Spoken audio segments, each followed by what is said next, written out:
loves. Welcome back to Chemistry with Kismet Tarot. I'm Monica, the Kismet Chemist. If you are new to my channel, welcome to the family. I'm honored to have you here. If you are returning, welcome back. I have missed you. All right, my loves, we are in week 2 of spooky season, and I am super excited to be doing this reading. So this is a reading that is falling in conjunction with the transit of Pluto right now. So today, the day that you are seeing this, Pluto is actually stationing to go direct once more. Pluto is in the sign of Capricorn still, and Pluto is doing the final dancing between Capricorn and Aquarius. Next year, Pluto will return back to Capricorn for a short duration of time in order to cover a few more lessons, cover a few more different wisdoms that we're still working on gaining. This has been going on since 2008. This has been an incredibly long transit. But in 2024, when Pluto stations direct once more, that will be the final time of his or her duration in the sign of Capricorn. From that point forward, it will be very much focused energy on Aquarius. Now, we all have a different idea about when the age of Aquarius starts. For me, I feel as though the age of Aquarius is being initiated through the transit of Pluto. For Pluto is moving through the time of Aquarius, is the slowest moving planet. By the time that Pluto is finished with his transit, we will be well into now the full age of Aquarius, in which we have all experienced certain lessons, certain awarenesses, and certain energies necessary to learn what it is that we are meant to learn from the planets in this sign, so that moving forward, we can help uplift and raise humanity. However, in my belief, we can't uplift and move towards the future if we don't understand the past, if we don't learn from the past, and if we don't use the past to help us shift and change our perspective, to help us grow our perspective, to help us see where things have gone right, where things have gone wrong, and what is to be gained from that. Not everybody operates in this way, and I completely understand that. In fact, it took me months to figure out, based off of studying the faces and phases of Mercury, that I am designed energetically based off the planets, and it makes perfect sense in my life, that I am designed to be able to look at the past and see where we can transform certain things from the past into the present in order to have a better future. I can see where the past holds wisdom for us to grasp, to grab, and to move forward. And it's such a beautiful gift that I have blessed in this life. And so I wanted to come here today to celebrate this shifting of Pluto direct, so that the transformations that we have all been working on going through internally are ready to be shifted to the external world. This is a very big time. It's such a big, important time when Pluto shifts direct, and especially the past few years with this closing down of his transit or her transit. She's more of a feminine planet. Through the sign of Capricorn, closing down this transit time, the more that external transformation really takes hold in the world. And I've witnessed it in my own life. So today, because we are in spooky season, one of the best things that I can think of for honoring this time as we're getting closer to Samhain, as the thinning of the veil continues to become more and more powerful, and as Pluto stations to go direct, and these transformative times in ourselves, in our lives, in our jobs, in our careers, in our families, in our love, in whatever way, shape, or form it is playing out in each and every one of our lives, as these are now being ready to shift and be directed outside of ourselves. Now is the time when I am going to ask you all to sit with me, to sit with your ancestors, and to receive wisdom and guidance on your next transition phase, your next transformation, your next change. Change can be a really, really difficult world. Oh, I wanted to say word, but yeah, change can be a difficult world to live in. When you are in a state of constant change, it can be a challenge to live that way. But when we seek to gain wisdom from our ancestors, what we're doing in those moments is we're saying, I understand that your world was filled with change as well. Yes, it may seem like our world moves very, very fast and yours didn't move that fast, but to you it moved fast. Teach me how you navigated through change. Teach me how you navigated through dwindling supplies and not enough food and not knowing whether or not there was going to be enough, not knowing whether you were going to be able to practice your belief systems. Teach me what you know about change. Help me to see it in a new light. Help me to see it through a new lens.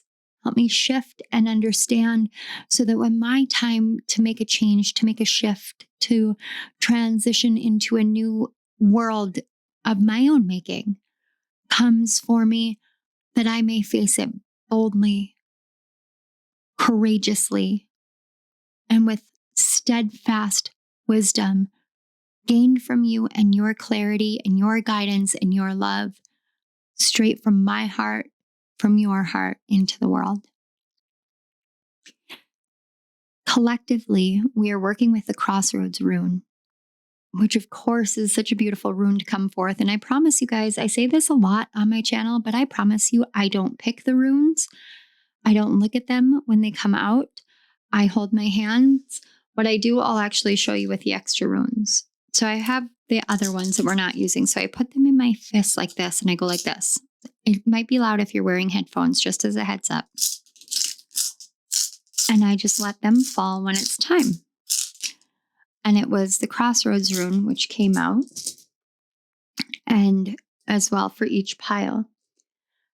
With this Crossroads rune, this is about change, transformation, making a decision, choosing a path, choosing a direction, choosing what needs to happen, but it can feel chaotic because you're at a four-way intersection. There are no stop signs. There's constant traffic, and you're just trying to figure out which way is the best way to go, and you don't have GPS. What do? You wing it. You wing it. You ask your intuition. You ask your guides. You ask your ancestors, what is the best path for me? You ask your heart, what is the best path for me? And you let yourself be pulled, drawn, and led forward from there. This is where we're going collectively. This energy, this wisdom that we're being pulled to, it's for us to make the greatest changes in our own lives and in the world. And now is the time to do that. So without further ado, we have 4 piles. Pile 1 has the eye rune with the owl card. Pile 2 has the flight rune with the Lady de los Muertos. And please forgive me if I'm not saying it as accurately as possible. It's been a very long time since I took Spanish. Pile 3, we have the star rune with night song. And pile 4 actually got 2 runes. We have the man rune and the sun rune with the underworld. All right, my loves, I'm going to go ahead and turn on some meditation music. And I will put the timestamps in the description box below. I will see you guys at your piles, and let me know what you guys think about the edits for spooky season. I just really wanted to have some fun with it. So, all right, my loves, I will see you at your piles.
Hello, Pile 1.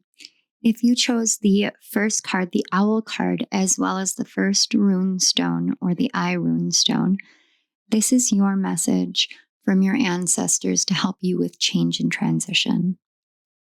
The Owl card says wise seeing and wise action. And the eye rune is all about perspective. Now, when we are going through changes, when we are making these grand shifts in our life, sometimes it comes down to having the wisdom to change the way that we view things, change the way that we view change the way we view transition. See that things aren't always black and white. Things aren't always in color. Things aren't always in a gray area. Things are all things. When we are looking to gain a greater view, we're looking to see through the eyes of wisdom so that we can move through the action of wisdom. When we're at that crossroads, the perspective that we hold is what the key to the doorway of the next journey will be. And to have that key involves knowing that it doesn't matter the direction. It doesn't matter if you're going north, south, east, or west. It doesn't matter if you walk 2 steps backwards on the path that brought you to the intersection. It doesn't matter if you continue moving forward and you never check the directions on the other side. What matters is that the perspective that you hold, the eyes that you use, are being used to see the path, the clear golden path forward.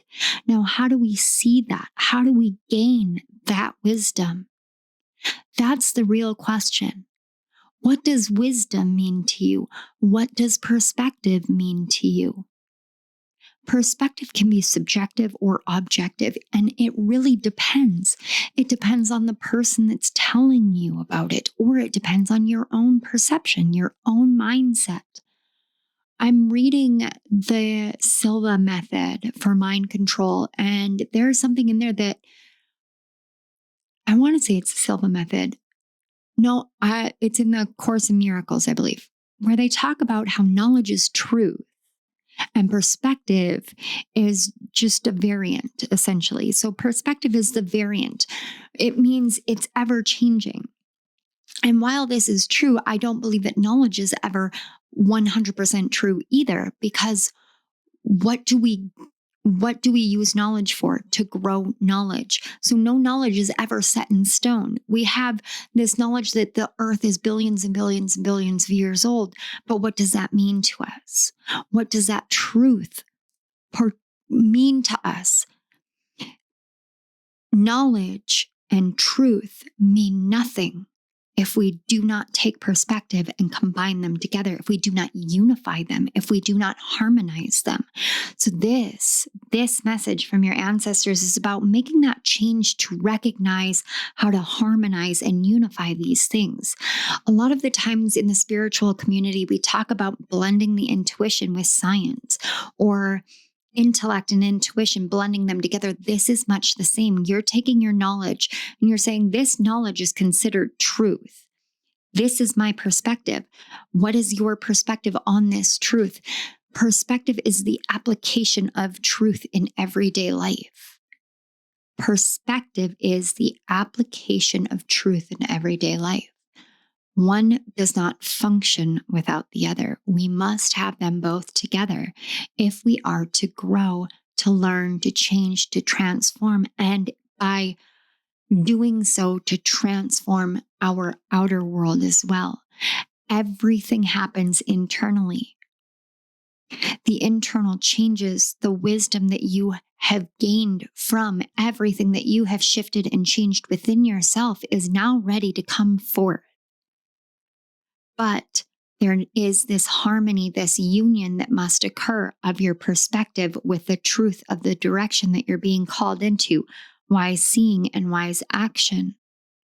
Perspective is the action, truth is the seeing. Once you see the truth, that's when you take the action moving forward. So how the cards are set up, I know it kind of looks like point A and point B, but that's not how it is. The tarot cards are the wisdom that your ancestors want to bring forth. This is a truth from your ancestors. It may not be your truth, but it is their truth. So they want to talk to you about whatever it is that's in these cards. These are guidance in reflection on your perspective based off of the truth shared. So let's take a look at the truth first. We have the Seven of Cups, the Four of Wands, the Ace of Swords, and the Knight of Wands. Okay. The first message that comes through is about the nature of analysis paralysis, of asking or having so many choices. I was watching an episode of Grey's Anatomy, and a scene is actually being shown to me again where it's in one of the later seasons, I want to say season 14, where there's a little boy who comes over from Baghdad, and he says that he wanted to help out. He wanted to go and get his stepfather some lunch. He wanted to go and help out in that way. But he got to the food stand, the food truck, and he realized, oh my gosh, there are so many choices here. There are so many choices. And he went into a state of analysis paralysis because he wasn't accustomed to having that many choices. Sorry, guys, I'm going to try and there we go. He wasn't accustomed to having that many choices. So he went into this state of, there are so many options. How do you pick when there are so many options? That's what this Seven of Cups says. And then in your head, you can get in your head about, oh my God, if there are so many options and the option that I want seems like the happiest bridge to cross. It seems like the greatest path to cross. But the truth is there's this awful little troll underneath it. Guys, when we can have as many options as we want, we can follow our heart as much as we want, there's always going to be that troll under the bridge. And this is something that your ancestors hold to be true. There is always a darkness to the light. There is always a fear to the love. There is always a bad to the good. But that does not mean that this world is only black and white. Because yes, there are many choices and there is analysis paralysis. There are few choices and then there are limitations. But there are always new journeys, new bridges. And yes, it may seem like there is nothing but challenges ahead. But would you stay in a place where all the choices that are being offered to you are ones that pick and pull and tear and rip at you until you're so afraid to walk across that change, that golden path, to walk that golden path? Would you rather stay in this place where, yes, you know uncertainty because you're accustomed to it, and so you can hold yourself back because there's that fear of what if it all crumbles down? No clarity is ever gained when you stand in a state of what if.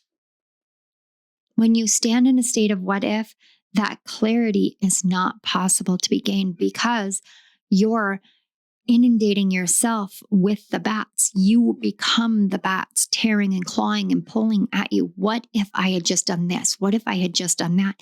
We aren't meant to focus on the past in that way. And if you heard my intro, you know that I focus on the past a lot.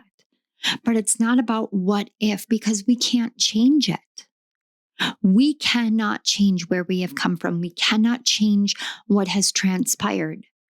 What change means in that sense then is we look at it and we say, okay, if I am sitting here and I am feeling, what if I had chosen this direction instead of that direction? Then I am seeing a possibility that I want to be in my future.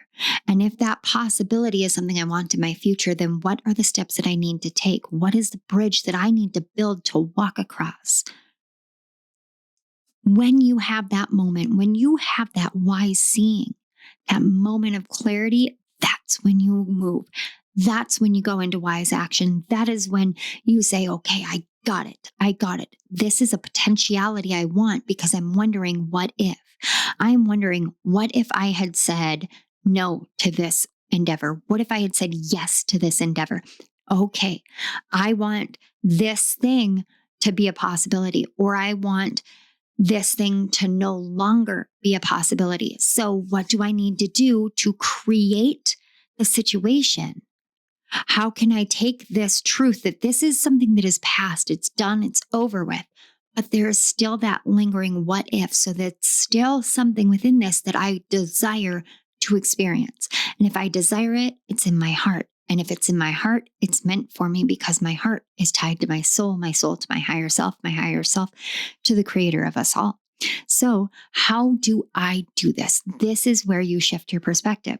Now, the shifting of perspective depends on the situation, the scenario, the possibility, or the impossibility, whatever it is that you're ruling to be your golden path, what you want to experience. Gain your clarity and move forward. So the wisdom that your ancestors are saying is that, yeah, life is filled with many moments that we could be crippled with what if, afraid to walk across that bridge, afraid of it crumbling, afraid of the darkness that lies beneath it, afraid of that evil little troll that just wants to trick you, afraid of the toll that you have to pay to cross.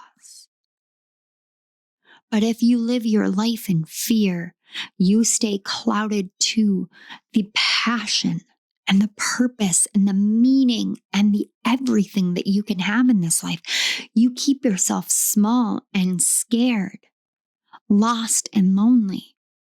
You're the one with the power to change this. No one else holds that power because it's within you. It's a part of you. It belongs solely to you. Your ancestors learned this, that the power to change and the power to transform and the power to live your life based off of what is right for you belongs in the hands of the person doing the living. It does not belong in the hands of anyone other than the one that has to experience the life. So we can pray to a deity, we can pray to the gods, we can pray to God, we can pray to Jesus, we can pray to the stars, to the cosmos, we can pray to the devil, we can pray to whatever we want to pray to, we can pray to whatever entity or energy we wish to. But they are not the ones experiencing and living this life. They're not the ones walking this journey. They are the ones there to guide, to love, to help, to nourish, to nurture, to shift, to show, to give advice, but they are not the ones going through the experience. We are. They are not the ones going through the soul journey this time. We are. You are, pile one. Your ancestors want you to hold on to the wisdom that there may be many energies and entities around you. There may be many ancestors around you, but they are not walking your path.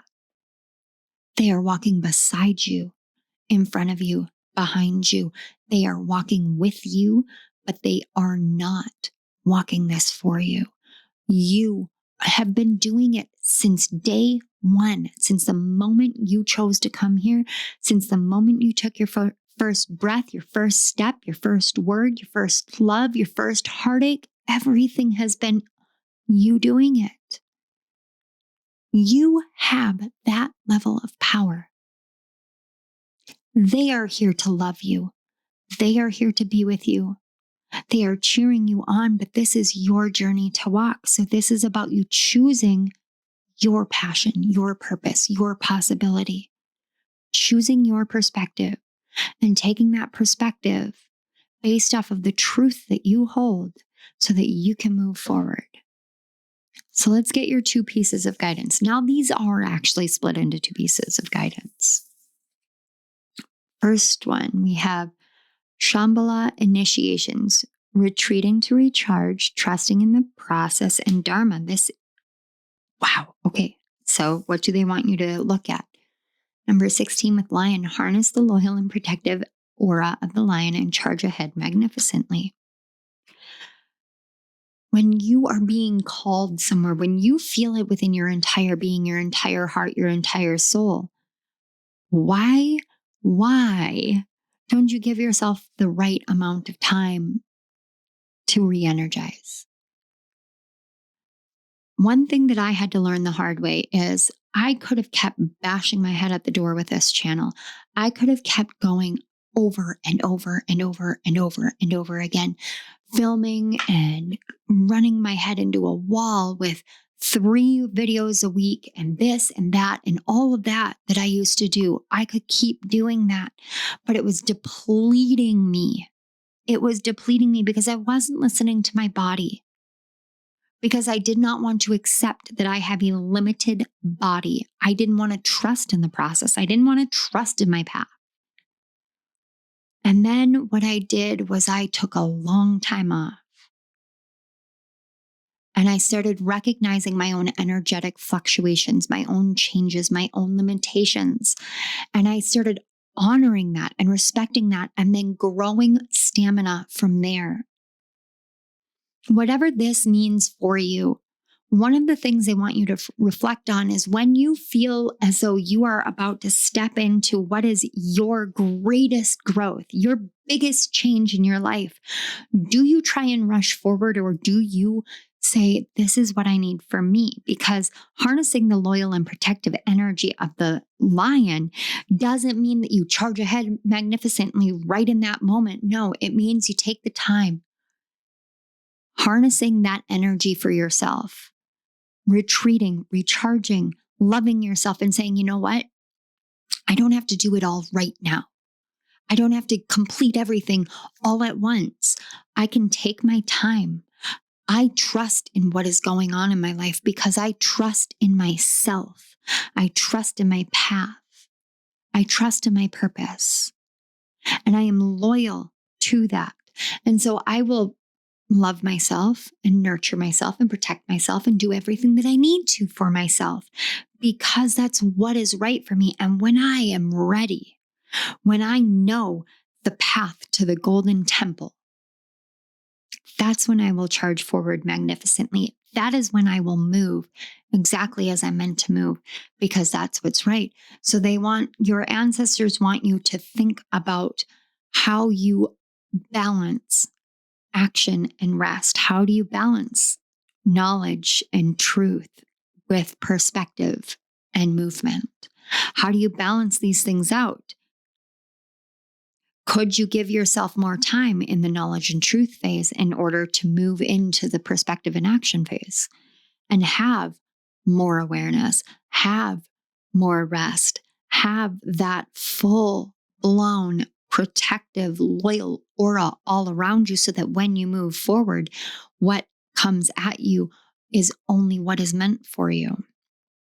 Can you do that? And I'm not going to answer that because I don't have the answer for that. Only you do, pile 1. So let's look at the other side. All right. We have angelic frequencies. Angels are here. You are safe. Potent connection. And then we have 3, beware. Be careful who you trust at this time. Remember this protective aura of the lion.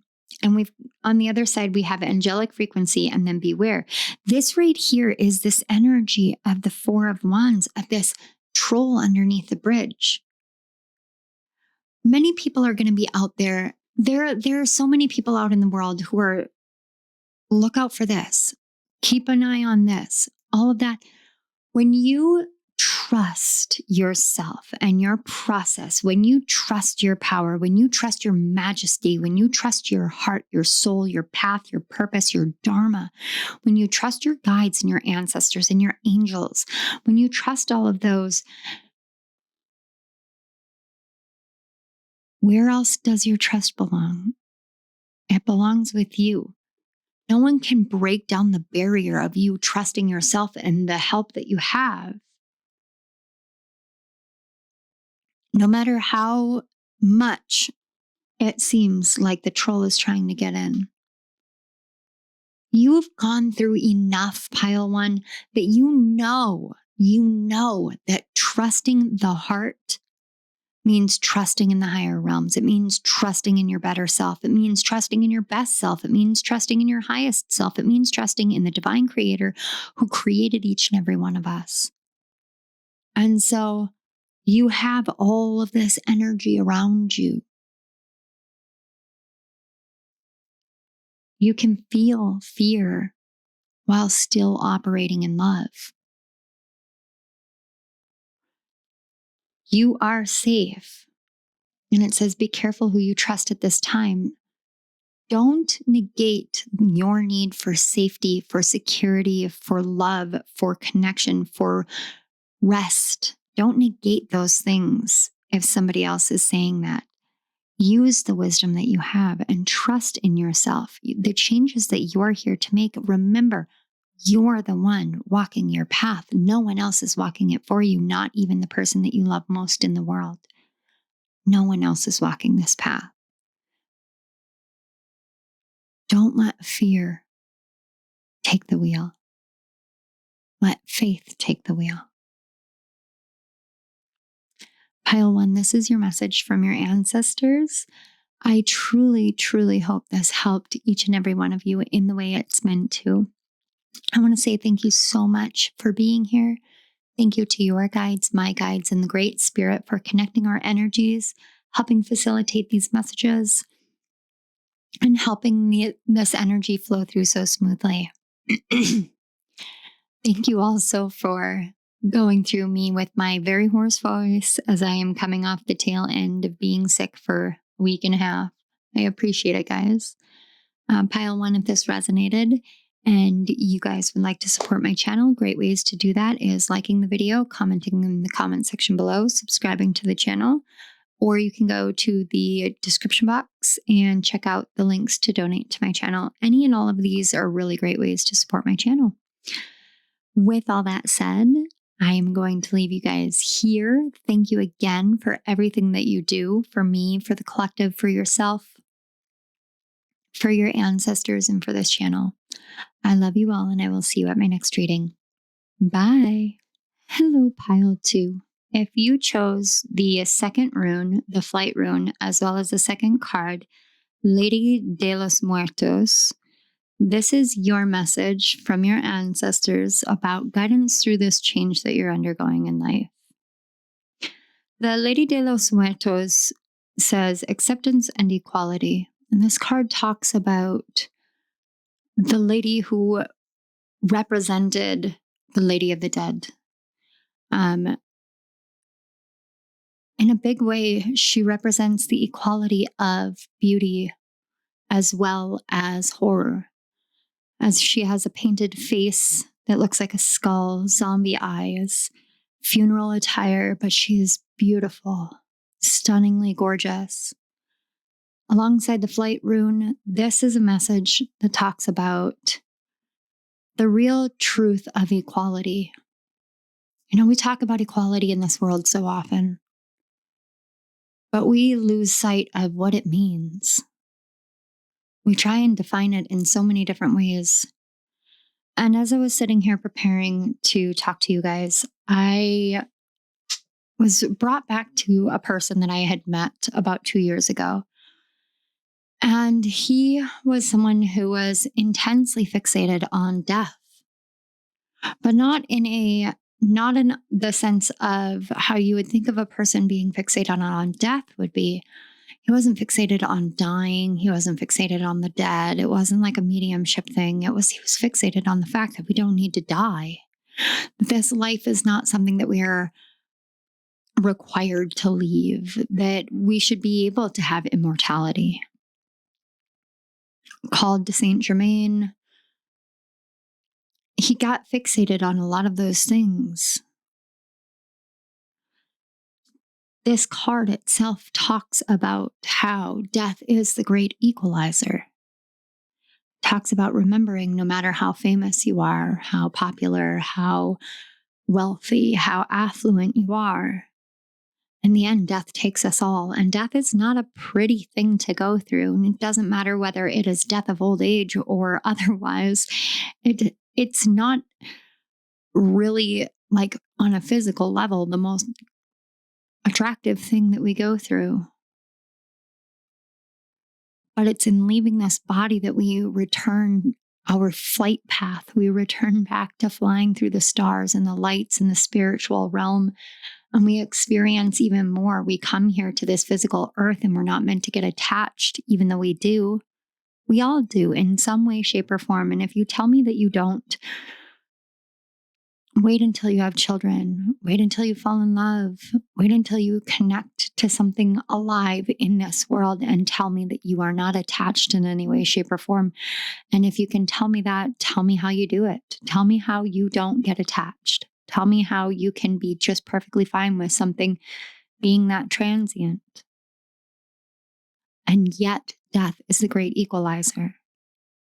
I'm the kind of person where I have gone through death in so many ways, shapes, forms for so much of my life that fearing death for myself never really equated. It never really added up. Fearing death of the people that I love, that's different. That's different.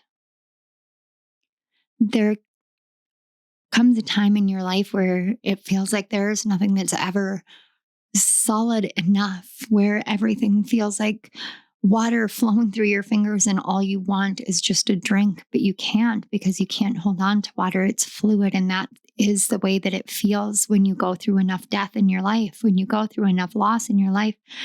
But when we can accept that death is the great equalizer, then what we can do is we can see it as an opportunity to live our life to the fullest so that we can say, you know what, I accept the fact that this person may not be in my life anymore. I may accept the fact that I am not bound to this place for the rest of my life, I'm not bound to, not for the rest of my life, but I'm not bound to this place for the rest of eternity, for the rest of my soul's journey. But I do have this one life to live. I do have this one opportunity to be all of who I am. And I am a person who believes 100% in reincarnation. I 100% will never falter on that as being a truth that I hold. We incarnate and reincarnate and reincarnate in many different places and times and races and ethnicities and genders and sexual preferences in different star systems, in different galaxies, in different realms. We incarnate, and we can incarnate in many different places at the same time. And that's just my belief. So this one life that we have, it's the one life that we have to live as who we are in this life. I am Monica. This is my one life to live as Monica. It's my one chance to do something for Monica. That is what my soul is here to do, to give Monica a voice, to give her a life. And I accept the fact that we all equally get this same opportunity, this same chance, this same journey. And not just that, we all equally get the opportunity to live fully as ourselves. And we all equally get the chance to take flight when this life is done. Death can be so challenging. It can be so hard. It can be so terrifying to look face to face with death. You know, my family is going through something right now, and without giving too much detail, 2 nights ago, I literally had a dream where my teeth were falling out, and I was going to someone in my family asking for help. And this is a classic spiritual dream about fear of death. The person I went to is the person I'm afraid of watching die. And I understand that, and I accept it. And I know that we're going through something with that person, and I know that it is scary. I know the reality of the situation, but I also know the emotionality of it. Sometimes our emotionality gets in the way and we act rash and we act too quickly, too narrowly. We forget death is an equalizer. It's not here as a punishment. It's not here to diminish. It's not here to harm us. It is here to equalize each and every person, tree, plant, animal, everything in this world. Because in the end, we are all made of light. In the end, we are all equal. In the end, this is what we are. We are spirit. We are energy. We are love. And death is just another adventure. But that does not mean that you might not want to run from it. It does not mean that you might want to hide from it. It does not mean you might want to fight it off. That person that I had met, I don't know where he's at now or what he's doing now. I genuinely hope that he has found peace with the natural flow and cycles of this world and of this life and of all things, and has found a way to accept that death is just another adventure in our soul's journey. But that's not for me. My acceptance is for myself, and pile 2, your acceptance is for yourself, and your ancestors want to talk about this. They want to normalize talking about death. For what are your ancestors but those who have passed on, that remain in spirit beside you, walking you through this life, helping you and guiding you and nurturing you when you feel alone, visiting you in your dreams and protecting you as you go about your day. They have all endured and traversed the realm of the dead, the realm of spirit. And they want you to understand that they wouldn't change it. They wouldn't. They learned the lessons that they needed to, and they set down the foundations that were needed for you to be here in this world. They have learned acceptance a long time ago. They want you to understand that and to realize that you are capable of flying free and high and soaring in this life. And this fear of death that we carry in a variety of ways, it's okay, it's understandable, it's acceptable. But they don't want you to let it hold you back. They don't want you to let it be a hindrance to the experience of life. It doesn't matter whether you have affluence or whether you are destitute. It only matters how you live this life and how you nurture your own soul and then the souls of others who you interact with, and that you understand that we all go through this journey. We're all equal. In the end, we are all equal. It's very hard to see, especially when you're in the midst of hardship, that we're all equal, because you can't tell me that Bill Gates is equal to me. Well, he is, because he's still going to die someday. One of these days, Bill Gates is still going to die. It is just how it works. That is just how this world works. Life happens, death happens. And yes, it can be hard to accept those things, but does that mean that we should run from it? Or can you see that when the winds blow and the weather patterns change and the currents, the air currents change, and it's pulling you in a new direction, that it's okay for you to accept that this new direction means the death of something? It means the death of what was. It means the death of the direction you're going in. And now it's time for a new direction. And it's up to you to define what all of that means in your life. And isn't that true power? Isn't that true empowerment? Isn't that true majesty? Isn't that true freedom? True equality? You get to choose what all of it means. And the flip side is you also get to choose whether it means anything at all. It's a lot of power to hold in one hand. So pile 2, how these cards are laid out. I know it looks like a couple of different sections, but the tarot cards that we have down here, this is wisdom that your ancestors want to bring forth to you about the situation. And then these two are two different areas of reflecting. So we're going to get into the message from the ancestors.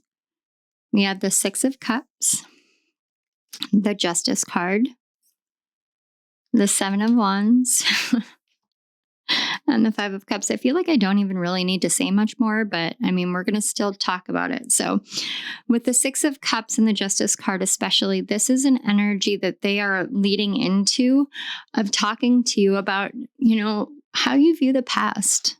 How do you view justice in the past and equality and balance? How do you view a ruling entity? How do you view your divine creator, your God, your source of all creation? How do you view the justice system? How do you view what is right and what is fair? And how has your childhood really shaped that? In the past, we put people in power and we thought they're impermeable. Those people that were in power, you think about the emperors in Rome and the popes in the Catholic Church. We used to view those positions as being the end all be all. They know everything because they have a hotline wherever it's meant to be. And in this day and age, it's really hard to get a country unified underneath one ruler without everybody stating their opinions and expressing their concerns and all of that. So back in the past, the ruling entity was justice. Now we get to accept the fact that we're all equal. That may not have been the case in the past. Not just your ancestors, but in yours too. But when you live that way, when in the past you're so used to looking up to somebody and that somebody has the end all be all say in everything. So for me, for instance, I grew up in a Christian church, a Christian family. So the pastor had the end all be all say over what would and would not damn my soul, what would and would not save my soul.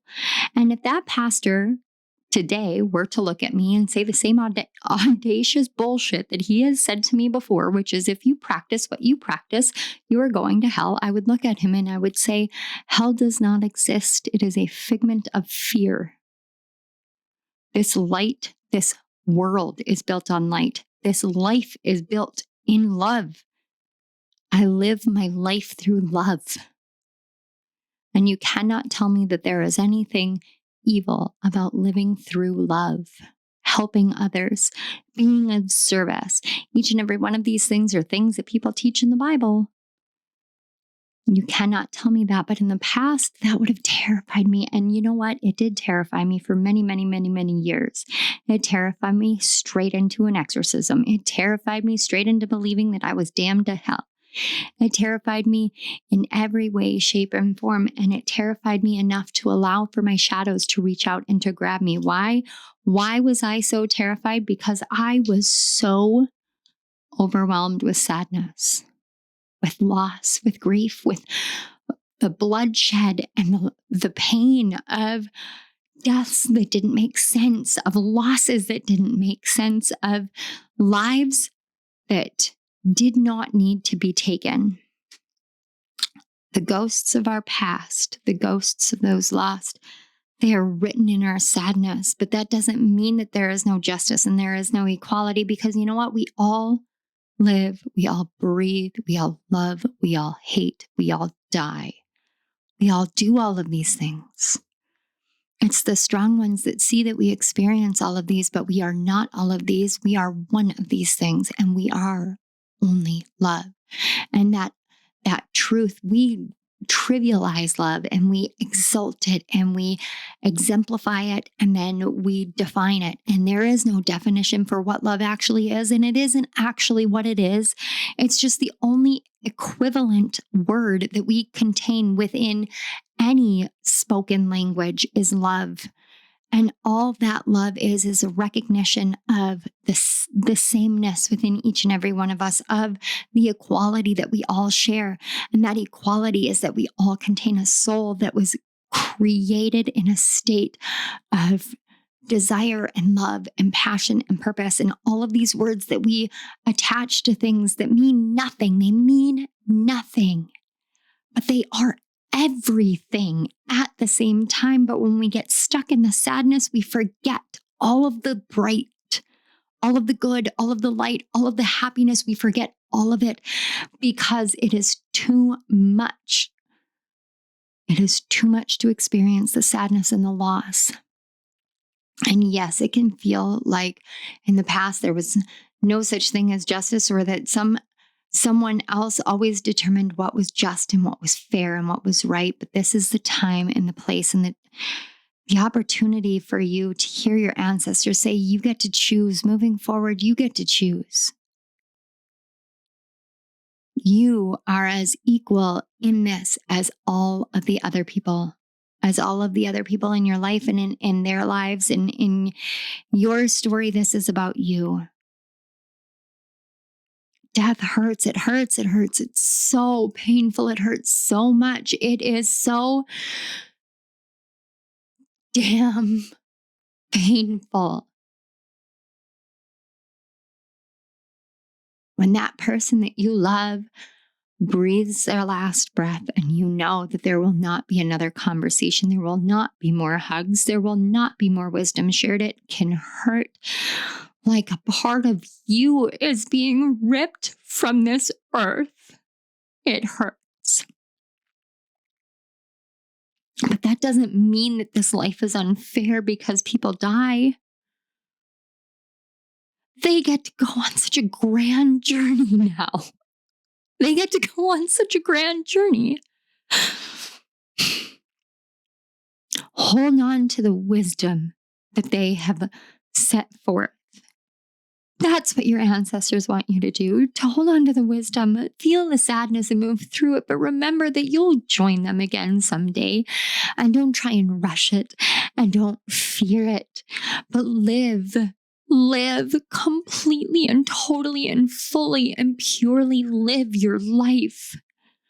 Honor the truth of this equality. Honor it completely. Pile 2, your ancestors are pretty fucking amazing. I'm not going to lie. And I try really hard not to swear, and I've been really good about it, but wow. Okay, let's look at side 1 for some guidance moving forward. All right. Of course. Marriage, you are attracting emotional fulfillment and unconditional love. And then we have stellar gateway activation, infinite potential manifestation vortex. I'm not going to divine these until I see the other, until I see the other side. I just had like a weird hiccup burp thing. Strange energy shift. We have 12 with Fool. Have the courage to embrace change, take risks, and be adventurous.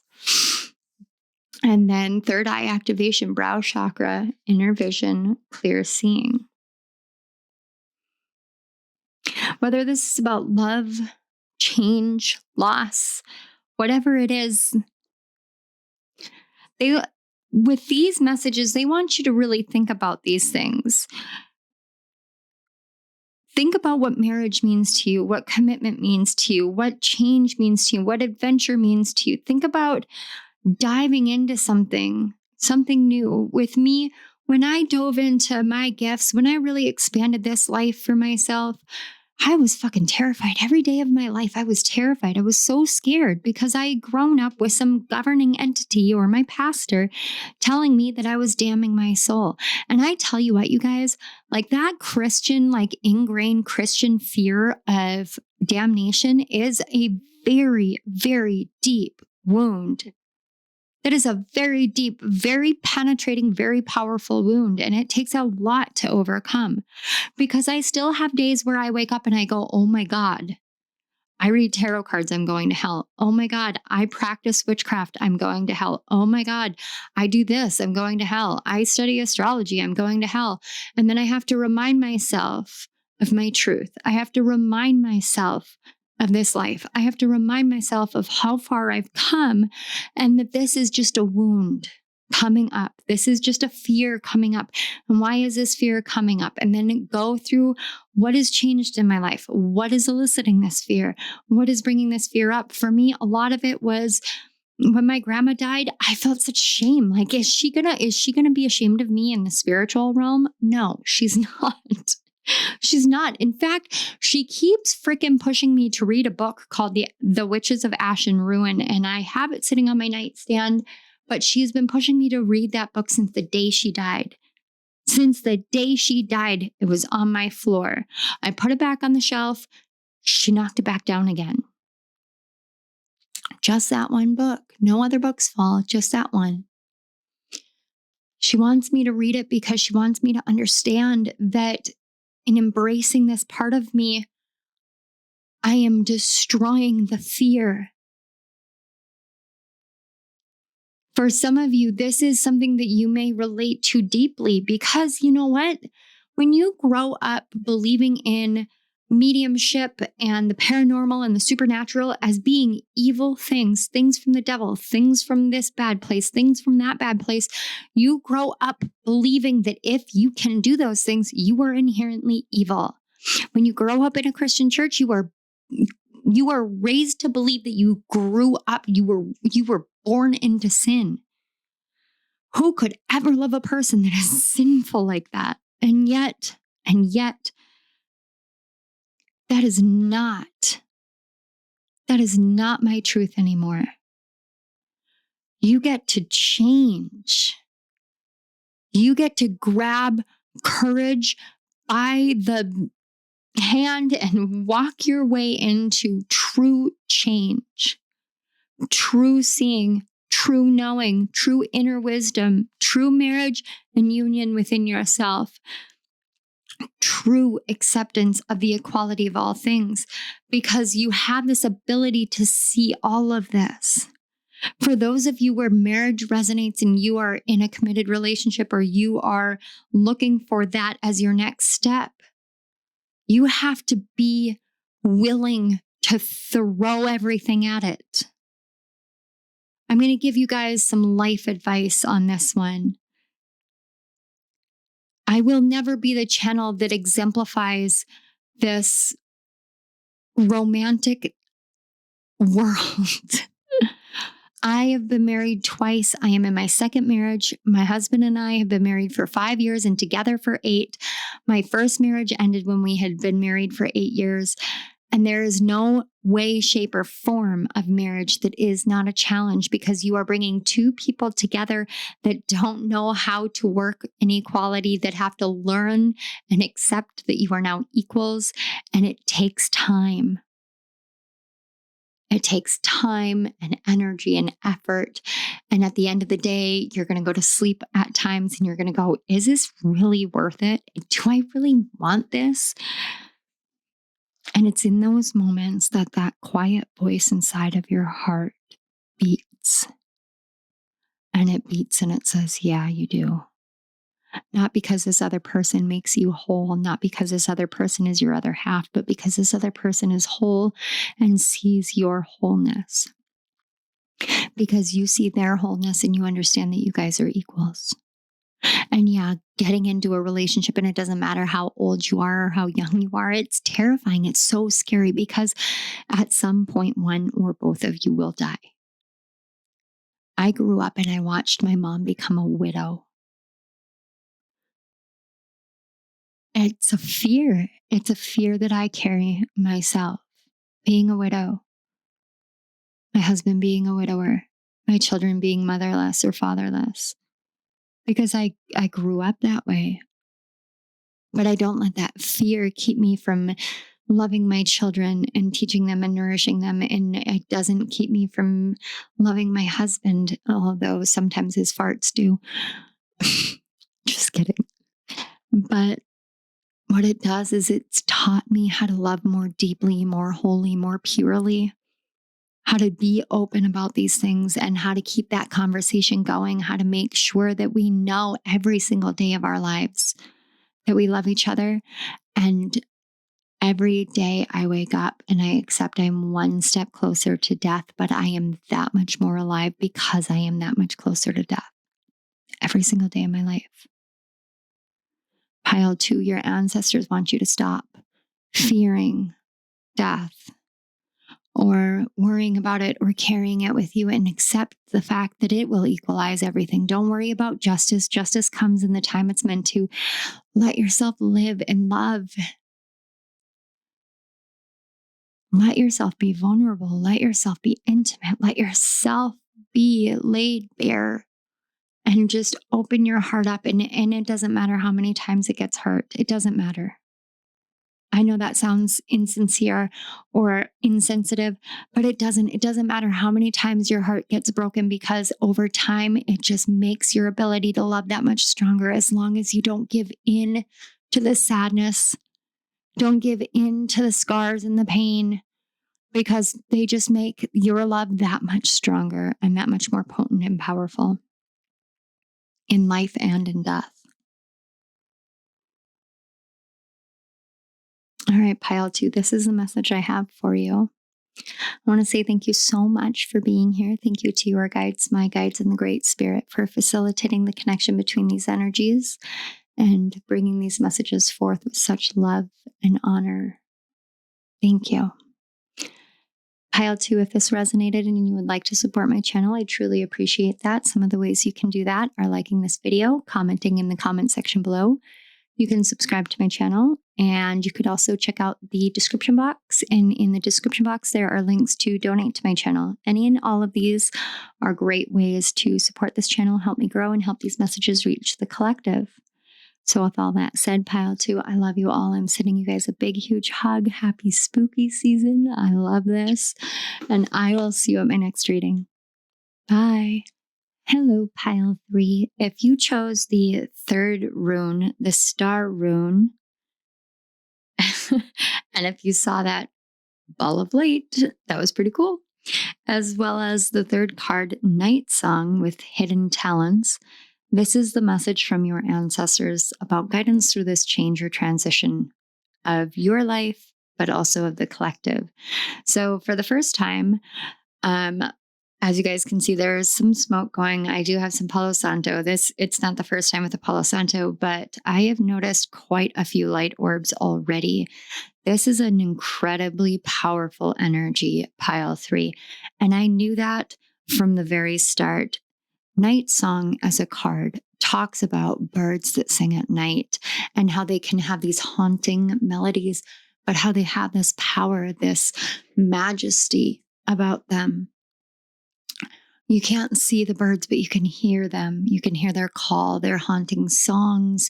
You can hear the melodies and the chirping, but you can't see them. At night, it's the stars that guide us. It's the stars that guide us along the journey to seeing, to finding the beautiful melodies that we can hear, the haunting ambience of the singing of the birds, whether it's a cardinal or an owl, whatever it may be. At night, those birds seemingly are hidden talents in the sky, hidden talents in the trees. And that can be something for you to consider.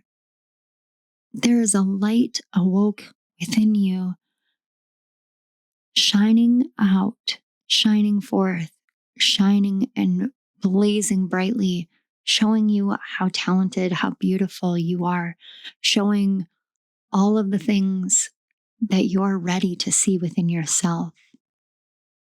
We go through these changes and these transitions and these transformations in life, and we go through all of these things, and we very rarely will allow ourselves to notice. Speaking of notice, my phone is ringing and I do need to take it. Give me one moment, please. All right, I apologize, you guys. Unfortunately, the channel itself got kind of shifted on that one. That was my daughter. She was calling. She wanted to know whether I was going to pick up, or whether she wanted me to pick up Cooper. So we're going to be talking, going back into the message. This is interesting. I always take things that happen as a sign. So I am taking this as a sign. This is why it feels like things are hidden, because you might get to a certain point in a message and then, or on a journey, on a mission, on a purpose, on a path, you might get to a certain point and it feels like something is hidden, and then it gets lost in the foray because life comes and it gets in the way. It gets in the way. But you guys, when you go outside at night, and even if it's overcast, the thing is the stars are never gone. They're never gone. Those stars are still above us. They're still shining brightly down upon us, and they are still shining their way into the world, and they're shining our way through this world. You are a star that shines so brightly that no matter how much you hide away your talents, they can be seen. Whoa. I just had this massive zoom out vision just hit me all of a sudden. So imagine, if you will, when we look up at our sky, we see all these brilliant blazing stars, and throughout all time we've used the stars to map things. We've charted our destinations, we've charted our paths. But imagine, if you will, that you are the star that is charting the path for somebody else. Somebody else is staring up at their night sky and they are looking at a star, and that star is this earth, and this earth has your energy, and it's your energy that they are tapping into, and that energy that they are tapping into is guiding them along their path. Whatever you feel might be hidden is actually being seen. It's just not being seen by you or by the people around you, because the people around you are not the ones that are meant to see it. It's the people that are very, very, very, very far away in another time and in another place, but they're still staring up at the sky. And that sky that they're staring up at has a star, and that star is you. Wow, that was intense. Okay, so your ancestors want to talk about what you do for things outside of the realm of conscious awareness. I am here for this, pile 3. Your ancestors are like, there are some new things that you need to see. There are some new ways of creating that you need to realize. I channeled a message a long time ago. It was probably about a year now ago, about how we are the ancestors for our descendants. We're the ones that are laying the groundwork, laying the foundation. It's the footprints that we leave behind, the steps, the paths, the opportunities, the experiences, the things that we do in our life that leave behind the mark for our descendants to look back upon. We are ancestors in the living form, and our ancestors may not have ever thought about that at that time frame. And a lot of the times we don't think about those things. We don't think about what's going to come after. We just think about what tomorrow is going to bring and what we're going to do in our life. And even if you're a parent, you think about what your kids are going to do or what their kids are going to do, but you don't ever think about the fact that, 4, 5, 6, 7 generations down, they might look back through their charts, through their genealogy. They might map a pathway from themselves to their parents' parents, and so on and so forth, until they find your name and they look you up and they find out, oh my God, this is who I'm related to. This is who I'm connected to. This is amazing, because everything that you do in this life has an impact far more profoundly than you think it does. If you guys haven't caught my messages from Salem Village, I talk about that. I don't think for a second my ancestors in Salem thought, maybe there's going to be a very powerful psychic who will be, 16 generations from us, who will look back and who will share our story of this tumultuous time. But yet here I am, and yes, I did. Because I was connected to it, because it meant something to me that they would be a part of my history, be a part of this world's history, but be a part of my personal history as well, and a part of my personal spiritual path. What you may feel is hidden by this world or to this world is not necessarily hidden. It's about how we see it and how we shine ourselves out. So the way that this works is these cards here are going to be a message of wisdom from your ancestors. And then we're going to take these oracle cards, and these are just going to be guidance for you to reflect upon moving forward. I'll do a little bit of divination with those, just as much as what the ancestors call for. I do want to make a note that the Palo Santo that I lit for this particular pile is still going. You can still see the smoke in the side. It's still going, which to me tells me that your ancestors really want to help uplift you. Palo Santo is a really great cleansing smoke and cleansing wood.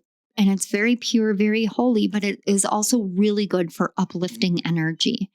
So a lot of the times what I do is I will sage first, making sure to keep at least one window open, if not more, because it's my style. And I ask that any negative energy be dispersed and return to the earth through the windows, through the door, what have you. And then I will light Palo Santo afterwards and let that energy really help uplift the energy. As I'm going in between piles, I'm ringing my bell here. If you're wearing headphones, just heads up. So I'll do that 3 times. And then I light Palo Santo to help uplift the energy, to help bring these messages from the past, to help bring them to the forefront, to help them really become infused in your energy. The Palo Santo going as long as it has in this particular reading, and the fact that it's still lightly smoking, is telling me that you guys really need this boost. But I can only give you the message. It's up to you to receive it in the way that is right for you. It's up to you to feel that inspiration. And it's up to you to take the feeling of that inspiration and run with it. We all have our own gifts, our own talents, our own songs that we sing in the dead of night where nobody can see us and nobody can hear us necessarily, or they can hear us, but they can't see us. And it comes down to letting yourself shine, letting yourself choose whether you want to keep it hidden or whether you want to let it be seen. Let yourself be seen. I personally think that you're meant to be seen. So let's take a look at what wisdom your ancestors have. And we have the 2 of Pentacles, the 10 of Cups, the 3 of Wands, and the Hierophant. Well, I mean, if there was ever a more positive message, we can try and balance everything out. Your ancestors have done so much more than you think they have. You might be from some like perfectly normal walk of life, even having had a really difficult childhood. But that doesn't mean that happiness is not for you. Your ancestors understood that there was a balance to everything, but that you have to actually prioritize yourself as well. You don't have to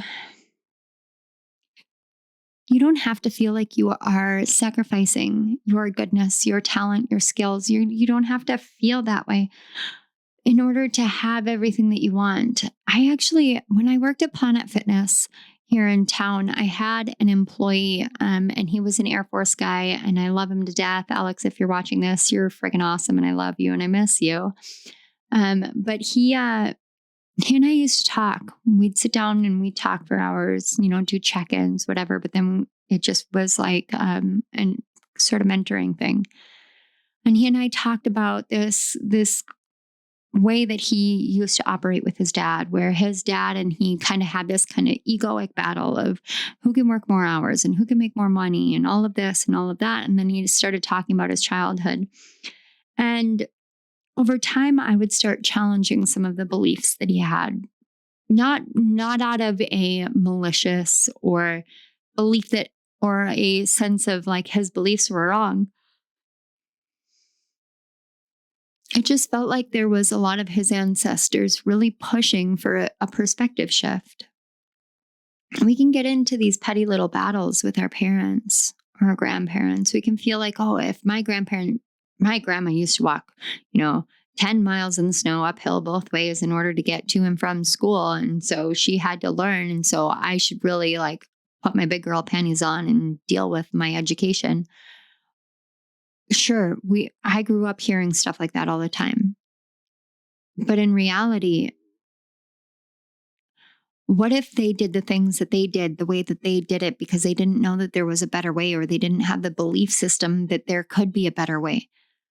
My grandma is one of my heroes. To this day, she is still one of my biggest heroes. Dead or alive, she is my hero. Why? Not just because she had a heart attack and a stroke in the same day and walked out of the hospital a week later with no deficits. That's one of my favorite stories.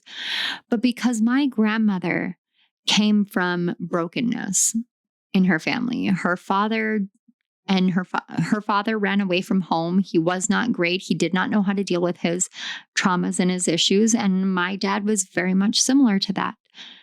Her mother, her grandmother, they were both practicing healers.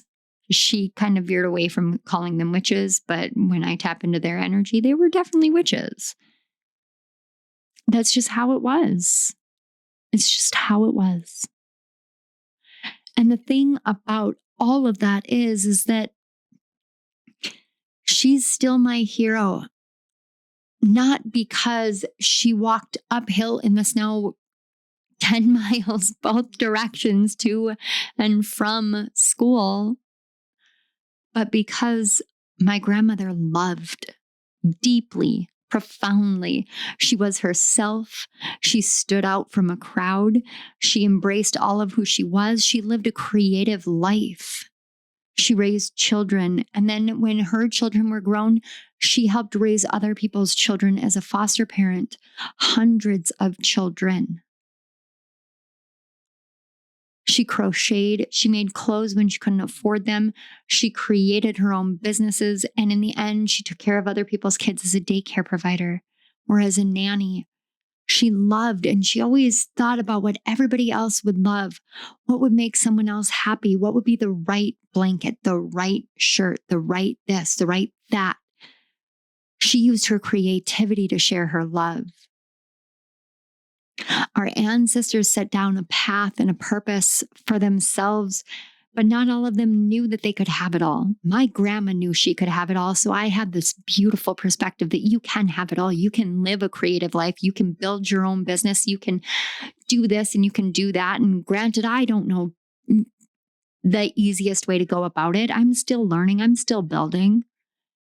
But I believe it's possible because those who came before me taught me that.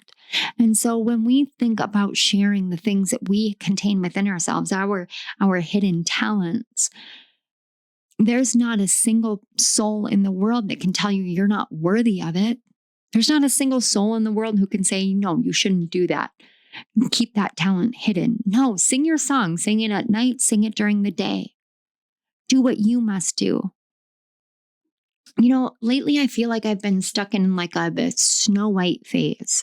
Every time I go outside of my house, or even if I'm just like laying in bed, I was sick all week last week. I literally had a blue jay knocking on my window. And if you don't believe me, look up blue jay and their behavioral patterns. They literally knock on windows. It would land next to my window and it would knock. It would knock on it and then it would fly and like land itself next to the window out on the tree. Just a little, and then it would fly away, and then it'd come back later and go, and then fly away. And this morning I saw turkeys, I saw a bunny, I saw squirrels everywhere in my town, and then all of a sudden there's a deer in the middle of the city. And I'm like, this is like Snow White. But if you think about it in that term, Snow White, her evil stepmother did not teach her what love could look like. She didn't teach her how to clean, how to cook, how to do any of that. But we never know about the evil stepmother. Maybe the evil stepmother learned that from her parents, that the only way to get anywhere is to hurt others. But Snow White set down a new precedent. She didn't keep her talents hidden. She shared them. What is the life that you want to live? What are the truths and the traditions that you want to lay down the foundations for? What is it that you want your life to be? What kind of star do you want to shine? And think about it outside of the terms of the everyday here and now. Think about the grand scheme of things, because you're making an impact on a far grander scale than you think you are, Pile 3. I would not have been shown a vision of someone on another world, in another galaxy, in another solar system, light years, billions and billions of light years away from us, however unit of measurement they use, because I'm absolutely certain it's not light years. That's not a word I can translate. I heard a word, but it was like decaliters, but not really. It's trying to compute in my own brain pan, but there's not a translation for it. Anyway, they live all that ways away, all that distance away. And it's you they look to. It's you. You're the bright, shining star that they tap into. You are the starseed they tap into. It's a beautiful thing. So let's see what wisdom they want you to reflect upon. So first we have birth. Universal energy brings you opportunity and possibility. And then emerald tablet activation, cosmic ordering. Wow. Okay. Divine alchemy and conscious manifesting. And then we have patience with slow down, change your attitude and clear your mind. And Seraphim's Gateway, voice activation, angelic attunement, divine support. I love how similar the coloring is on these cards. Essentially, what I heard is, who is telling you there is a timetable? Who is telling you what you can create? Who is telling you what you can't do? There's a character from Lost. His name is John Locke, and he talks about his life and how people kept trying to limit him. He was once in a wheelchair and then he wasn't. And people just kept saying, you can't do that, John. And he would just look at them and say, don't tell me what I can't do. And every time he would set out to prove them wrong, and damn near every time he proved them wrong. Don't tell me what I can't do. Don't tell me what I can't do. And so he would go and he would do it. Even at the detriment of himself, he would still do that. Why? Because he didn't like to be limited. So who tells you that there's a timetable? Who is saying that you have to rush into this? Who is saying that you have to do this at this time in this way? And if you're a content creator, I'm here to tell you, sometimes when we hold ourselves to a timetable, we defeat ourselves and the universe does a slow down there moment. I know I've talked about it on my channel before. I know I've experienced it for myself. I filmed 10 hours worth of videos and I ended up laid up for a week because the universe was like, slow down. There is no timetable for this. You're not getting yourself ahead if you're wearing yourself down. When you want to give birth to something, when you want to bring something into fruition, whether you are giving birth to a family, a child, or an idea, you need to give it the time to nurture it. We use birth as a correlative example all the time. I am here to tell you, when you give birth to a child as a premature infant, that child does not have the time to develop its body properly. There are so many complications and it's a lot harder. Not that it can't be done and whatever, because I have 2 living, breathing, amazing children who frustrate me to no end and drive me bonkers out of my mind, but they are both premature children. And I would have given anything to keep them inside of me longer, to keep them inside of me until they were to term. Be patient with what you want to bring into this world. Be patient with yourself. Give your voice reason to elevate. Give yourself the time to alchemize the lessons of the past and the fears and all of that. Alchemize it all, and then give yourself time to really hone your skills. Don't put yourself on a timetable. Don't put yourself on whatever anybody says that you have to be. Don't do what everybody says you have to do. Do what your heart says is right. One of my biggest struggles in the spiritual community was trying to do what everybody else told me I should do, not what I wanted to do. This is what I wanted to do. This is fun for me. I love this. But then other people were like, oh, you should do that. Oh, you should do that. I'm a natural healer. So yeah, I should heal. I'm a natural witch. So yeah, I should do that. And all of that. And I never gave myself the opportunity to sit and think, what do I want? What do I want to give birth to? What do I want to consciously manifest? So I spent a lot of time unconsciously manifesting a lot of bullshit. I didn't give myself time to nurture what I wanted. Your ancestors want you to take the time to nurture yourself and what you want. Reach out for support, reach out for help, reach out. Allow yourself to be attuned. For some of you, this is Karuna key that you are being called to. And if that's a confirmation, go do it. Go do it. There's no time like the present. Amy Flegar, AIMEEPHELGER, I think, or GAR. She does Udemy courses. She also has courses online on her website. Go check her out. She's amazing. She's my Reiki master. She's been my Reiki master through so many things, but she also is not like a normal Udemy instructor. I've never experienced it before, but every other one, they're not very personal and they don't really respond to anybody and they don't really care. They just it's just my experience. But with her, she literally exchanged phone numbers with me. We talked on the phone. We've texted back and forth. Just her helping, advising, guiding, because she's my Reiki master. If that is a confirmation for you, take it, run with it. Some of you may want to read the Emerald Tablets. Remember, it's a lot, but you're not necessarily meant to understand it in the way that everybody else says they understand it. It's about how you understand it. This is about you giving birth to what you want, the life that you want, the journey that you want.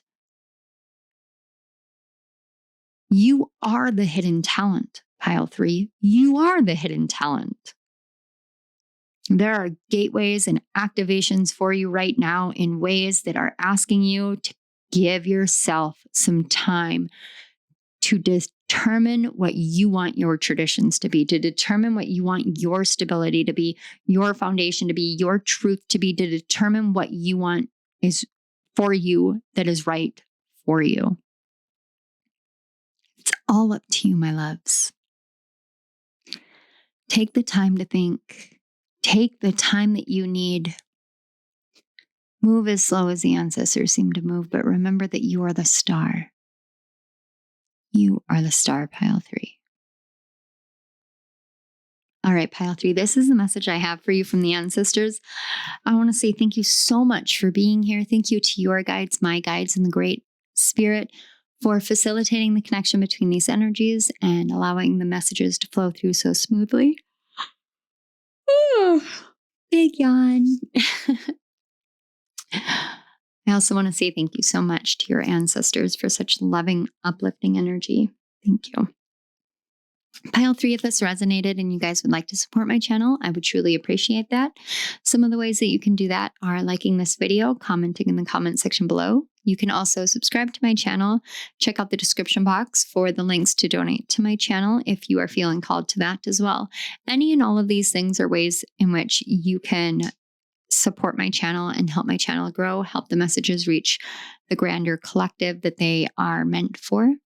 And it really does help me out a lot. So if you feel called to them, feel free. All right, pile 3, I love you guys. I will leave you here. Bye. Hello, pile 4. If you chose the 4th runes, the man and the sun, as well as the 4th card, the underworld, where all things pause and begin again, this is your message from the ancestors to help you through this change and transition. First of all, that's bugging me. Sorry. I'm a bit of a perfectionist when it comes to the aesthetic of my table.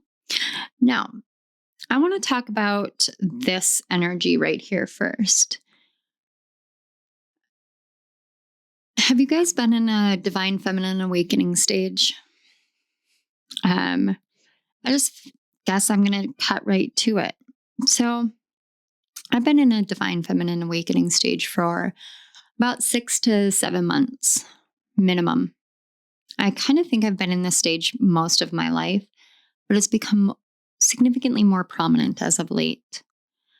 In this stage, when we learn how to receive, when we learn how to rest, when we learn how to do things in a more feminine way, in a softer way, in a gentler way, in a more flowing way, there are times on that part of the journey where we can get lost in the midst of what other people say it is. And then I've found that reconnecting with the divine masculine energy can be more of a challenge. It's almost as though once you get into that stage, you have to remind yourself that there's a balance. There's a place to rest, recharge, to let things fall away. And then it's time to start again. I get that way about my writing. I've been that way about my writing for almost a year now, where I stopped and I paused, and I have been working at learning how to begin again, learning how to navigate through inspiration and writing and all of the things that I do that I love. I went through a heavy divine masculine phase where I was just do, accomplish and achieve and create and this and that. And I got so burnt out and so tired. And then I forgot what it was like to be in a healthy divine masculine state. And a healthy divine masculine state is one in which you're willing and ready to shine your light forth, to take the actions that you need to. But you also know that there are times to step down, step back, step away, to recharge, to recuperate, to rejuvenate, to pause, and to begin again. When we go into the underworld, just like we all are collectively in the Northern Hemisphere, heading into the underworld, because this is what constitutes Samhain, is the time of the underworld. It's the time where the night has more prevalence than the day, where the weather is cooler and the sun does not shine as long in the sky, and we have to rebalance because we've been in the time of the sun. We can get really scared that, well, will the sun ever come back out? The sun comes back out when the time is right. This is about you recognizing when the time is right for you. And your ancestors want to talk to you about the cycles and not being afraid to begin again, not being afraid to go and get back out there and go live your life and do the things that you want to do, to achieve, to accomplish, to create, to live that life. And if you are gender identified as female or gender identified as male or whatever you identify as, this is not about that. This is about your energy. This is about how you come into the world. This is about being healthy and whole and active. One of the things that I noticed, my day started out today so much better than other days have most of the week last week. Last week I was sick and I was trying to give myself the rest that I needed, but I wasn't in a state of balance because I was in a perpetual restful state because I wasn't feeling well. But today I was feeling better. So I got up and I got moving and I got dressed and I got my kids up and I did a load of dishes and I did a load of laundry and I cleaned up my house. And then I went and I helped one of my friends out and helped build furniture at her place and helped unpack some of her stuff because she just moved here. And then I came home and I showered and cleansed and I got set up to do this reading and I ate some food and I did this and I did that. And I noticed that when I get up and I get moving during the day, when I get my blood pumping, when I get myself going, I feel better. I physically feel better, but I forget that when I'm not feeling well. I forget that there is a balance to it, which means that I need to give myself the time to rest when I need to rest. I need to give myself the time to have fun, to enjoy myself, to give to myself, and then to bring myself back into a state of balance. And it takes time to learn these things and to remember these things and to move through life in the way that is right for us. But when we're carrying the heavy burdens of expectations of what should be and what shouldn't be, we get ourselves off kilter. We forget what it's like to love our life, to love each other, to love this place, and to love this life. Your ancestors want you to give yourself the chance to start again, to try another direction, to try a new movement, to try a new way. maybe you're not going to be a morning person forever. Maybe you will be a morning person forever. Maybe you won't be a person who goes to bed at 9 o'clock at night or 10 o'clock at night, but you go to bed at 11 o'clock at night and you wake up at, 9 o'clock in the morning. And that's the right circadian rhythm for you. I don't know, but yeah, we get knocked off kilter. We get knocked off balance. We get knocked off of our path, and we have to take a step back and say, okay, if I was knocked off my path, then what am I carrying that is so heavy that my balance was knocked off? And if my balance is knocked off and I'm carrying all these heavy things, what can I lighten? What can I release? Because if you're doing things out of obligation, what are you doing? Love is not an obligation. And I know that it is really easy to be like, well, my job, I have to work my job for this. Okay. Is there something else that you can find that is more fulfilling for you? Is there a way for you to separate what you feel you must do from what you desire to do, from the engagements that you desire to have, from the love you desire to have? Now is a time for you to pause, because it's time for you to begin again, but you have to do the first before the latter. Former first, latter afterwards. So you have to pause. You have to give yourself that rest. So if you're in the divine feminine phase, it's time to pause. If you're in the divine masculine phase, it's time to pause, because it's time for you to relearn how to operate with these energies. These energies want you to flow with them. They want to work with you, but they need you to work with them. That is symbiosis. That's equality. That's balance. And that's what they want. These energies want. That's what your ancestors want to talk about. It's about the balance. So yeah, a lot of the times we can look at the sun and be like, oh, because the sun is out, so I've got to get going. But not everybody works that way. Some of us are very nocturnal. I know I myself, I go through plenty of nocturnal phases where I just simply create better at night. I operate better at night. I'm a night owl. And then I go through phases where I'm like, it's daylight. Woohoo. The sun is up, so I am up, kind of thing. It just depends. Each and every one of us are different people. We operate in a completely different realm. Each and every one of us do. It's a different feeling, but this is about you letting yourself go to a place where things fall away and letting them fall away. Because what is the point? Why carry all the weight on your shoulders if it's not right for you? Why carry all of the responsibility and the burden and the expectation, or even the perception of these things if they're not right for you? Why put yourself into this category or that category or that category instead of saying, you know what? I get to be whatever I want to be. My category is me. I'm going to choose my category. Don't check off a box in somebody else's boxes and say, okay, now I fit into your box. This is about you fitting into your world, not your box, your entire world. A box has sharp edges, but a world is round and smooth. It flows, it spins, it goes exactly as it's meant to. This is about you creating your world. But to create your world, there has to be a pause moment. And we don't want that. We don't want that in this world. We don't want to pause. Why would we want to pause? Because who really likes to pause? I mean, granted, yeah, everybody's like, I want a vacation. I need a break. I need a rest. I need a nap. Sure. But this is a pause. This is I am not going to engage in anything. This is not a vacation. This is a hold up, wait a minute moment.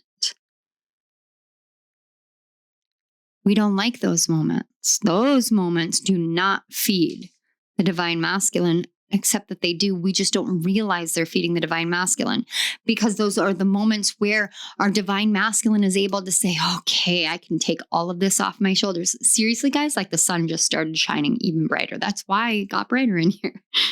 This is about that pause moment of, okay, if we don't pause, we don't come to the revelations that we need. So for instance, I could keep moving, I could keep going, I could keep whatever, but right now where I'm at, I'm having a hot flash. I am having a hot flash because I'm on hormone replacements. I'm going through menopause and I need to go and change my hormone replacement patch. And if I don't pause right now, which I literally am going to do when I am done with this analogy, if I don't pause right now to go switch my patch, when the hot flash patch passes, I'm going to forget because I will get caught up. And then I'll miss an important, crucial factor of my life, of my health, of my journey, of what I need to do for me. If we don't pause and listen to the things that we need to listen to within ourselves, we get lost. We get knocked off kilter. So with that being said, I'll be right back. And unpause. And even though it was like no time passed for you, I got up, I went and changed my patch, talked to my husband about, apple juice and orange juice because we're having breakfast for dinner tonight. And I came back. I took care of what needed to be taken care of in my life for me to be able to begin again. And I cooled down significantly. FYI, this might be TMI, but man, hot flashes are not fun at all. So with all that being said, now that we have really gone through the lesson of pausing and beginning again, we're going to get the messages from your ancestors. And I love that the sun is shining so brightly because it didn't do that for any other piles but this one. So the tarot cards are messages from your ancestors. They are just wisdom that your ancestors want to bring forth. And then the oracle cards we're going to be working with are guidance for you to reflect upon this pause and begin again energy. So let's see. We've got the Page of Wands, the Queen of Wands, the Eight of Wands. Wow, wand energy. Holy crap. And the Star. Okay. If you don't give yourself the time to mature the idea, we've this is literally what we've been talking about. When we go into that pause state, wow, it was not this pile. You guys might have been drawn to another pile because this is a very similar energy to another pile. I'm going to go through that same kind of message though. When we feel like we have something in the very beginning phases, like the Page of Wands, you have a very baby idea, this baby brilliance, all these sparks of inspiration, all of these candles have been lit all around you and you have all these new sparks and inspiration and you're like, I want to do this and I want to do that and I want to do this and I want to do that. It's so exhilarating. It's so exhilarating. You want to do it all. You want to experience it all. And that is just how life is going to be. And you can either charge forward and have all these disparate wands everywhere, or you can develop yourself, pause, grow, become the wand, become the purveyor of the wand, of the fire, become the leader, the empowered. Your divine feminine energy was all there. It was just pew, pew, pew, pew. And so was your divine masculine. But your divine feminine energy has been given the pause to mature, to grow. Now she wants you to rapidly move forward into a new way, into a new state of being. And that state of being is about allowing yourself to experience all that you have to experience in this life, all that you have to create, all that you have within yourself. It's about beginning again. It's about starting over. It's about trying again. It's about going and taking that next step. It's about seeing the sun and seeing the stars and seeing the moon and seeing this life and seeing this world and seeing yourself within it. It's about realizing that you can both give and receive. It's about realizing that you can be all of these things. Right now, you are in a phase where the only journey is the one to yourself. The only journey is the one to yourself. It's back to your hope, back to enlightenment of who you are and what you can do. And I can sit here and boost your ego all day long. That would be easy. Pile 4, that would be easy for me to do because you guys are freaking amazing. Look at all this wand energy. You guys are literally infused with spiritual power. I could do that till I'm blue in the face, but it's not me that has to believe it. I believe it. I believe it. Like it's sitting right in front of me. How incredible, how amazing you are. I can see it all, but what are you waiting on? Why are you holding yourself back? This is about you giving back to yourself. This is about you letting go and not holding on to that pain or that fear or that anxiety or that doubt. It's about pausing and letting all those things fall off your shoulders, because why would you carry any of that forward? Why would you carry any of that from here on? That's not for you to carry anymore, my dears. It's not for you to carry. What is for you to carry is your empowerment. It's your majesty. It's your wisdom. It's your truth. It's your amazing ability to do exactly what you're meant to do. That's what you're here to carry forth. All right, let's take a look at the oracle cards. I'm curious here. Oh, wow. Wow. This is, I've never seen this card yet. Earth Star activation, anchoring grounded action, and Isis energy. This is about your magic. This is about you being magic.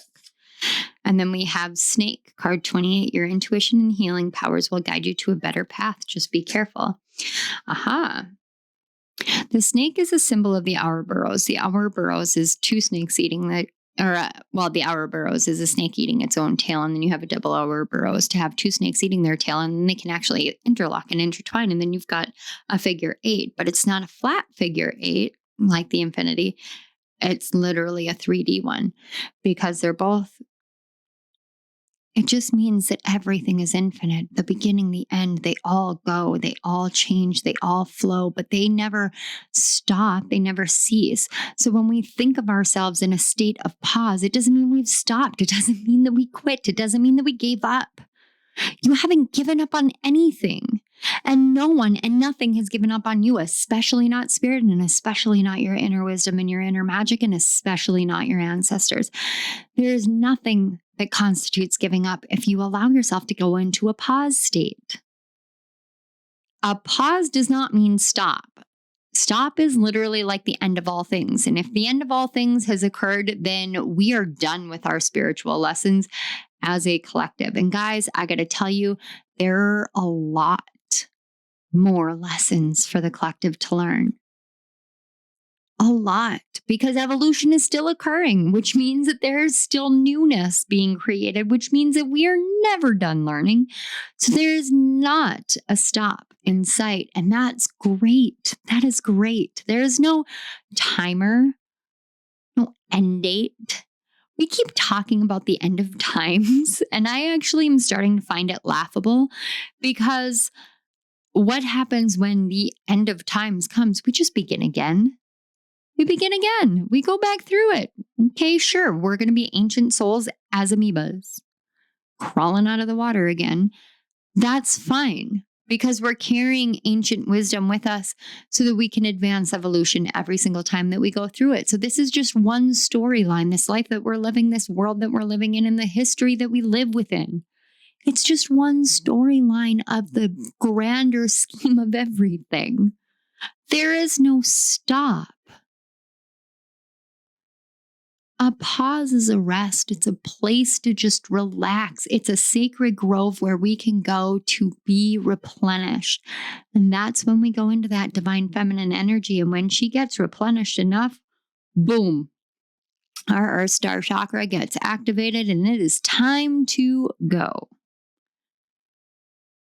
And when it says just be careful, it means that you know the pitfalls of what has happened before. That is why you're pausing before you begin again.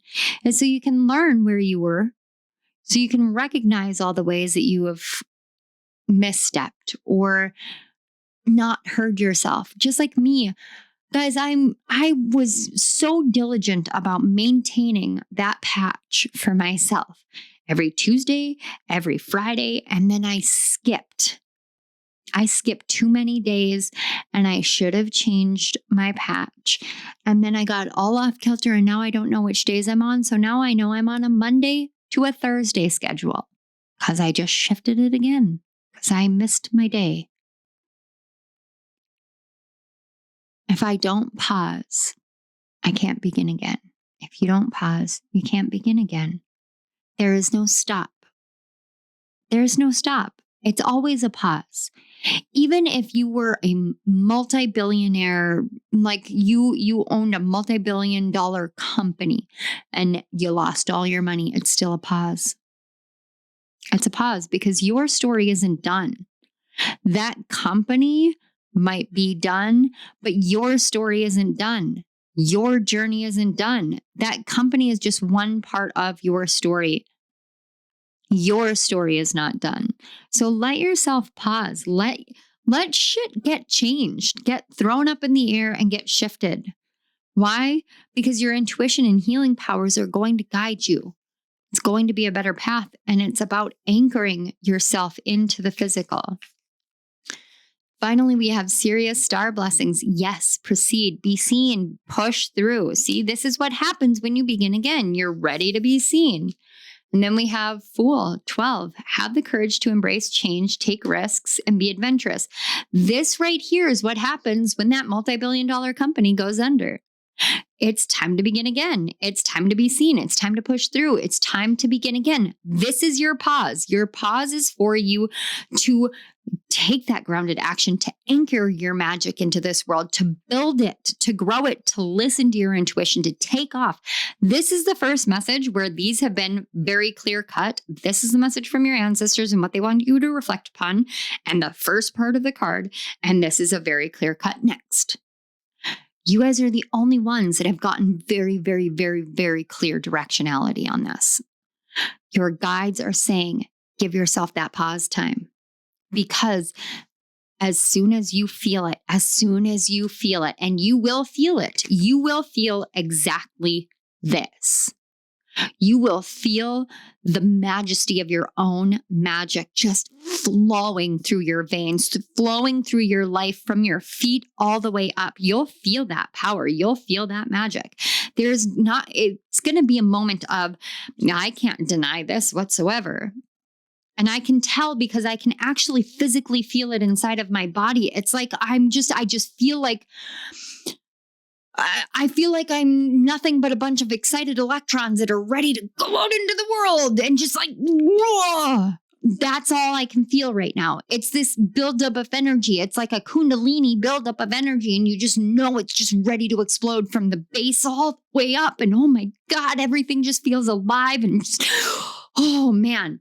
So if I am translating how it feels right now for you, I'm telling you, when this hits, you're going to go, okay, here I go. New adventure. It's time, because you've got the 8 of Wands. You've got the Star. You've got, yes, from Sirius. You have this, go, be adventurous, take risks. It's time. It's time. Your ancestors are saying you will feel it. It will be a tangible, physical presence within your entire body, not just your energy. Your mind, your heart, your soul, your physical body will feel it from your feet all the way to your crown. You will feel it in the tingling of your toes. You will feel it in a tingle and it's like this kind of feel. I don't know how to explain it. It's like this, like somebody's kind of scratching, not tickling. It doesn't tickle the bottom of your feet, but it's along the arch. And then I can feel it like shooting up, and I just feel all the Kundalini pressure in the base of my spine, and I can feel it building like a bubbling cauldron, and it just wants to spurt out like a freaking volcano. You'll feel it. And when you feel it, you will just instinctively know, this is where I'm going. This is what I'm doing. It's time to take this risk. It's time for this adventure. Whatever it is, you will know what it is, because it's something that is written so deep within your heart and your soul that it will be driven and fueled by love. Your heart chakra will explode open, and you just will know exactly what to do. I don't have anything more tangible than this, and I am giving you as much tangibility as I can. Pile 4, I wish I could give you something more. Some of you, this is business. Some of you, this is personal relationships. And some of you, this is simply building a house. I don't know why I said building a house. I was going to say like creating a home, but it came out as building a house. Whatever it is, you guys will know. You will know. Trust yourself. Let this pause give you what you need to begin again. All right.